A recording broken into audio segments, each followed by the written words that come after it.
I'm going to talk a little bit more about the TDS, and a lot of my friends, event guys out there, and a lot of students who are listening to this one, I'm sure. 194J, 194C, service, contract, client is deducting 10%, we are shouting, we are screaming, we want it to be 2%. But what is the real truth behind it? Okay. So I want you to address this more to a client who could be listening to this, because we have this challenge on every bill or every new client that we meet, where we need to educate them. And yeah, over to you, Rajesh. Thank you.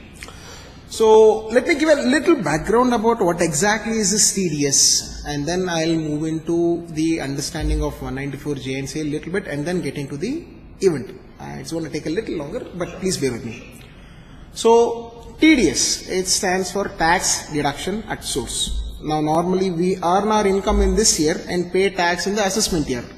But since government does not want to rely upon people paying tax on their own, it normally imposes the responsibility of the person who is making the payment to the party or the vendors to deduct the tax at certain rates specified in the provisions for different kind of services and deposit to the government.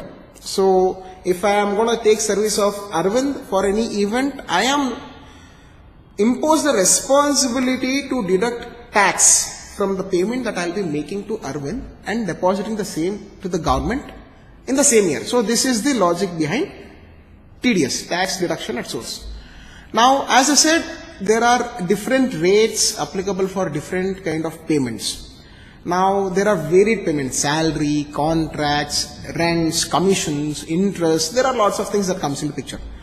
Now, there is a big time confusion between 194J, that is TDS on professional services, technical or royalty services, and also TDS under 194C, that is TDS for contract. There has been a big time difficulty in properly classifying as to what is the rate that I am supposed to consider for deducting tax at source for any payments that I will have to make for the events or the event managers or their services. Now this all depends on the way I am going to put in the contract with myself and the client.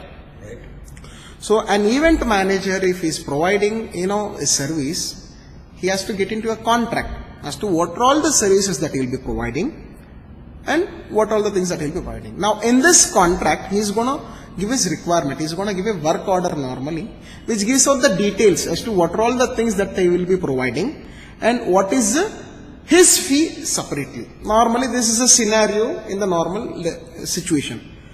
So whatever is the materials that they will be using, he will give a detailed breakup of the same. Along with that, at the end, he is going to charge his fee separately. Event managers, fee separately, or as the things may be. Now, since we have a breakup over here, event is a service which includes two things. He is providing services also, and he is providing materials also. Now, if we look at the perspective in this manner, as per Income Tax Act, wherever I am providing a combination of both materials and services together, it is normally tend to be considered as works contract or a contract. I would like you to repeat that for the sake of our viewers. I think this is a very key thing that Rajesh has just now said, and a lot of us event guys miss this point, and maybe the client also doesn't really understand it. So if we are able to go through provisions of section 194C, it gives us a detailed understanding and definitions of the word contract or the works contract accordingly. So this gives us a better understanding as to what exactly is a kind of service. Now if the client himself is arranging all the materials for himself and the event manager is required to only organize the event, there is only a service portion that is being provided, and this is technical in nature. So there the companies are suggested to compulsorily deduct tax at 194J, that is deduct tax at 10% for the service portion, because there only the service portion is involved. But whenever we are talking about an event, there are lots of materials that is being brought in, and there are lots of subcontracts that is being provided. To conduct an event, I need lighting, so I will get a contract with a lighting fellow. I need, a sound systems, I will get a contract with sound systems. I need production team to lay down the stage and the setup, so I will be getting into contract. So this is a contract that is being taken to provide an event, and this will have multiple parts which will be subcontract to various people. Now, in a contract, if we understand, most of the part of the amount goes off for the materials itself. And a very less margin is available as an income for the contractor. Now, for the benefit of these contractors, that is the reason only 1 or 2% is been deducted as tax at source. So we have to understand, event management is a kind of service where at least 90% of the amount, easily 90% of the entire contract value in normal scenario, in any given scenario, will be taken out for the materials or the subcontracting services. And normally only 10% will be the event manager's organizing fee or the management fee which they will be charging.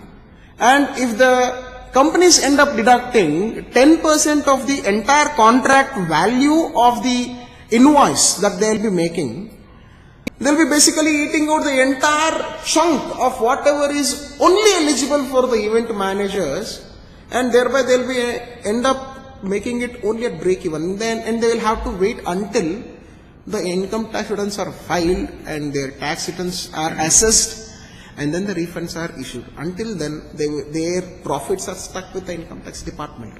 I think this could be I would want to further add up onto this. So it is the way these event managers prepare the work orders and give a breakup, based on which the people, the company also, there are already sufficient notifications that have been provided as to what kind of contracts, what is the TDS supposed to be made in case of IPL. There is there are different things. We can get into that nuances separately on need basis, and they can definitely come back to me. So as of now, what I would like to give a blanket statement is, so kindly give a breakup as to what is the management fee and what is the other materials fee, so that it will be easy for the companies also to take this as a consideration, because they have the obligation to be answerable to the income tax department. They have to be answerable. If they are deducting less, then they are supposed to pay penalty and interest and all these things. So kindly give a breakup as to what is the management fee and the working fee, so that the company will have the opportunity to deduct TDS accordingly on the portion of the management fee separately, on the contract value separately. I would take another 30 seconds more. I know we are running out of time, Hari. I'm sorry. Yeah. What happens in an ideal case situation? I think what I've understood from what Rajesh has told us right now is that it's very important on how the contract comes to the event company. Yes. It's very important on the wordings of that contract. Yes. It's very important that there is no mention in that contract of the equipment that we are subcontracting. Yes. If we have mentions of this equipment and the breakup then there would be a very clear demarcation of two kinds of TDS, that is TDS under 194J, which is 10%, and TDS under 194C, which is 2% or 1%, depending on who you are.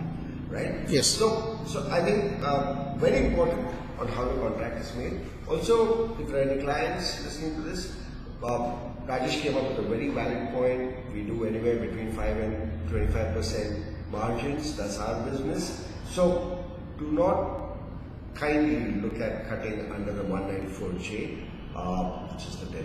Yeah. So this takes a long time for the event guy to rotate around his money, and it becomes quite a total financial hazard for him in the long run. Thank you so much, Rajesh, for your time. I really, really appreciate your time over here. Looking forward to seeing you again. Pleasure. Thank you.